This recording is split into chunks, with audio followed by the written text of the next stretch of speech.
Benvenuta, benvenuto. Sono qui con te oggi per affrontare insieme il tema del dolore che può derivare dalla scomparsa di una persona cara. Forse stai attraversando un periodo di lutto o conosci qualcuno in questa situazione. In entrambi i casi, spero che questo tempo insieme possa offrirti un dolce conforto nella condivisione di pensieri e riflessioni. La prospettiva cristiana, con la sua fiducia nella presenza amorevole di Dio anche nelle tempeste della vita, potrebbe offrire consolazione e speranza. Allo stesso tempo, la visione buddista, con il suo approccio sereno alla morte e alla rinascita, potrebbe portare calma e accettazione. Cominciamo da un episodio straordinario raccontato nel Vangelo di Marco. Un giorno Gesù, dopo aver passato il tempo a condividere parabole e insegnamenti, disse ai suoi discepoli: «Passiamo all'altra riva». Senza esitare, lo presero con sé nella barca, così com'era, senza dargli il tempo di mangiare o cambiarsi. Gesù era molto stanco e si addormentò, appoggiato su un cuscino a poppa. Mentre attraversavano il lago di Genesaret, si scatenò una tempesta di vento e le onde iniziarono a travolgere la barca. La situazione divenne critica. La barca era quasi piena d'acqua e i discepoli, impauriti, svegliarono Gesù, chiedendogli se non gli importasse che morissero. Sorprendentemente Gesù, apparentemente indifferente alla tempesta, sgridò il vento e disse al mare di tacere. La tempesta si placò e la calma tornò. La chiave di questa storia sta proprio nell'atteggiamento di Gesù. Mentre la barca si riempiva d'acqua e la morte sembrava imminente, Gesù dormiva beato. Il grido dei discepoli, che interrompe il sonno di Gesù, è anche il mio grido e probabilmente il grido dell'umanità intera. Signore, perché ci lasci morire? Che senso ha questa vita se tutto finisce nella morte? Il vento impetuoso e il mare agitato rappresentano bene l'angoscia che abbiamo di fronte alla morte. Proprio per questo mi colpisce il forte contrasto dell'immagine di Gesù che dorme. Come può dormire beato di fronte alla morte? Anzi, nella morte stessa. La barca ormai era piena d'acqua, ebbene Gesù si consegna anche lì. In ciò che noi rifiutiamo e cerchiamo in tutti i modi di allontanare, Gesù si abbandona fiducioso. È il seme che sta già andando a fondo per portare frutto. Sono due modi diametralmente opposti di affrontare la vita e quindi anche la morte, che della vita fa parte. Il primo è quello dei discepoli, dominato dall'angoscia, dalla paura e dal rifiuto del limite, ben rappresentato dal vento e dal mare in tempesta. Il secondo è quello di Gesù, che si abbandona fiducioso, come nel sonno ristoratore, proprio in ciò che noi rifiutiamo. Il problema dunque è proprio questo. Come avere fiducia? Tornando al racconto, l'atteggiamento di Gesù fa tornare la calma. Torna la calma perché non c'è più lo spirito di angoscia e di paura, ma c'è lo spirito di fiducia. Interessante la domanda che Gesù rivolge ai discepoli, come se fosse meravigliato. Perché avete paura? Sembra proprio che i discepoli ce l'abbiano dentro questa tempesta.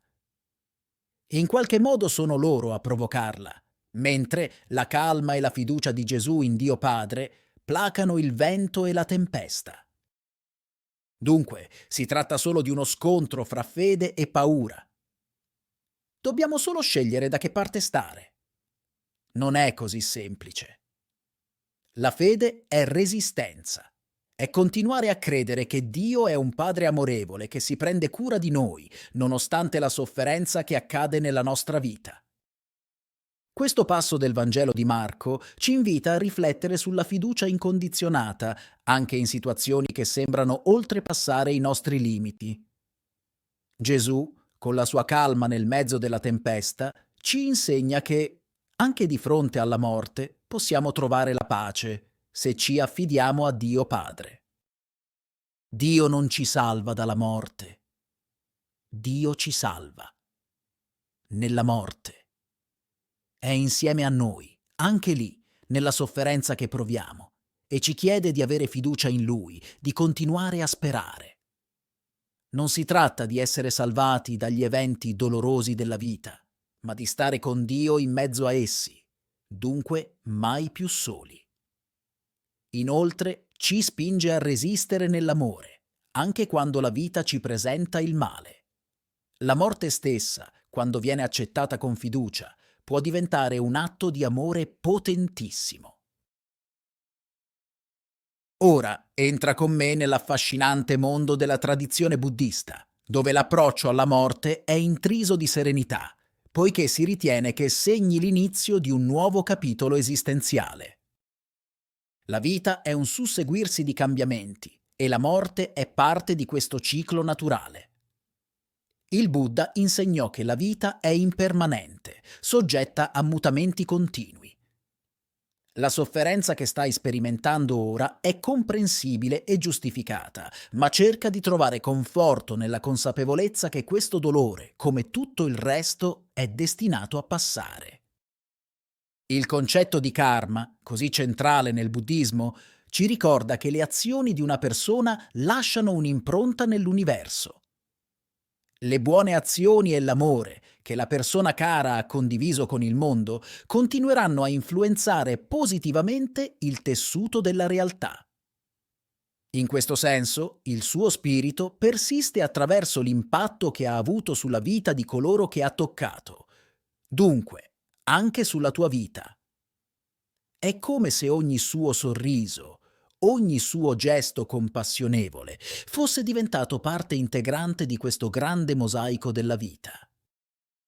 Ogni volta che la ricordi, stai rinnovando e rafforzando quel legame. Nel buddismo si parla spesso della connessione fra tutte le cose, una rete sottile che unisce ogni essere. La tua persona cara, attraverso le sue buone azioni e l'amore generoso, ha intessuto un filo prezioso in questa rete. Anche se il suo corpo ci ha lasciati, il suo spirito perdura in ogni atto di gentilezza, ispirato da quei ricordi, in ogni gesto di amore generato dal suo insegnamento silenzioso. Anche se, nel buddismo, non esiste l'idea di un'anima personale che migra da un corpo all'altro. L'ultima coscienza di un individuo perde la sua individualità, lasciando un'eredità indifferenziata che serve da spinta per una nuova forma di vita. È un'eredità da plasmare, un'opportunità di contribuire a un percorso migliore per chi verrà dopo. Ora permettimi di recitare alcuni meravigliosi versi tratti da Il canto del cuore del grande maestro e monaco buddista Thich Nhat Hanh.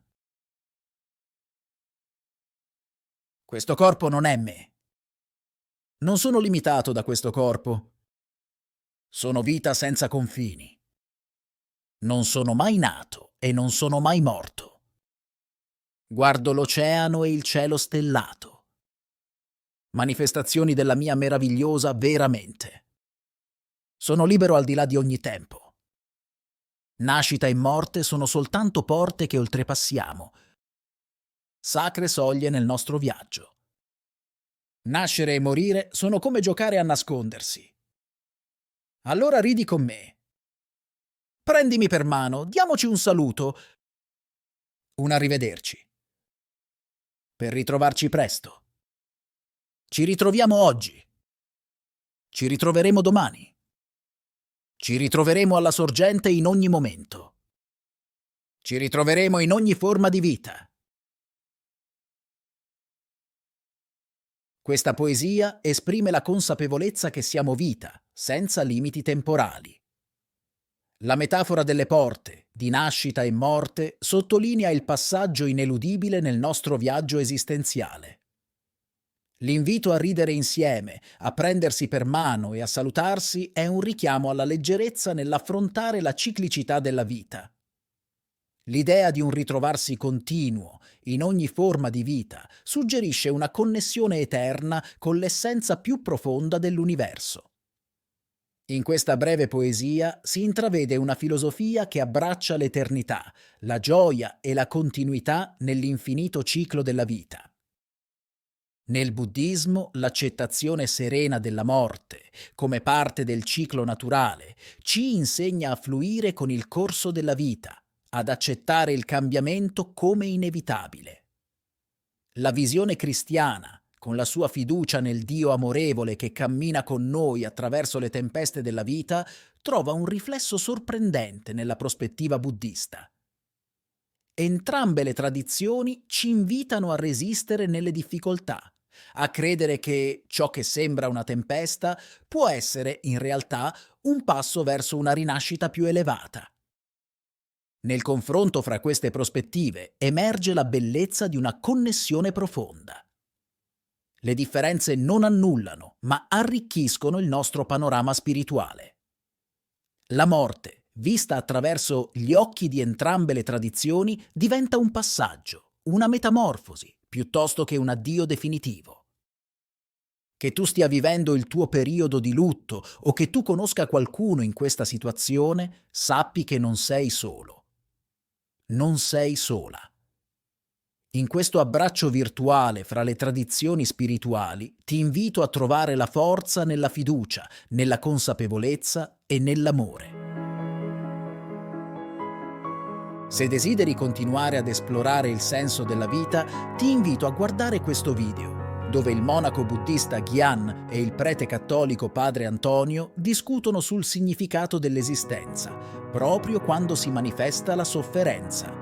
Se vuoi farmi sapere che il video ti è piaciuto, ricordati di lasciarmi un like. Namaste e che Dio ti benedica.